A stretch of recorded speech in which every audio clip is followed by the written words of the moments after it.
Following a victory in February's election, wealthy ex-General Prabowo Subianto officially took over from Indonesia's popular outgoing president, Joko Widodo.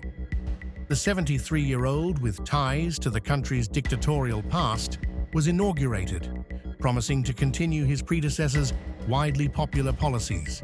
However, his human rights record has activists concerned about the future of Indonesia's democracy. Subianto, who was defense minister under Widodo, vowed to continue the modernization agenda that has brought rapid growth to the country and vaulted Indonesia into the ranks of middle-income countries. I want to die for the truth. I want to die defending my people. I want to die defending the poor. I want to die defending the honor of the Indonesian nation. I have no doubt, he said in a speech last month.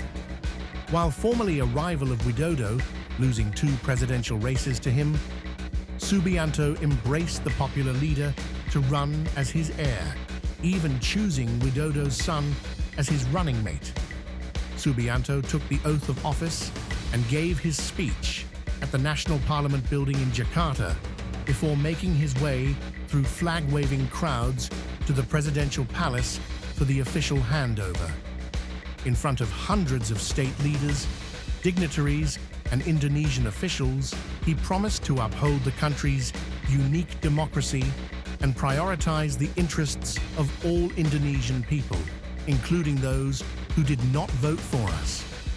Indonesia's 8th president has promised to eradicate poverty across the archipelago and combat child stunting and malnutrition through a school lunch program estimated to cost $10.4 billion in his first year alone. Subianto chided those who boasted of Indonesia being the world's 16th largest economy, while failing to acknowledge the millions of people still living in poverty and struggling for one nutritious meal a day during his speech. The new president was born in 1951 to one of Indonesia's most powerful families. His father, Sumitro Jojohadikusumo, an influential politician and a minister under former Presidents Sukarno and Suharto. Enrolling in Indonesia's military academy in 1970, Subianto served in the military for nearly 3 decades. He joined the Indonesian National Army Special Force called Kopassus in 1976 and was commander of a group that operated in what is now East Timor.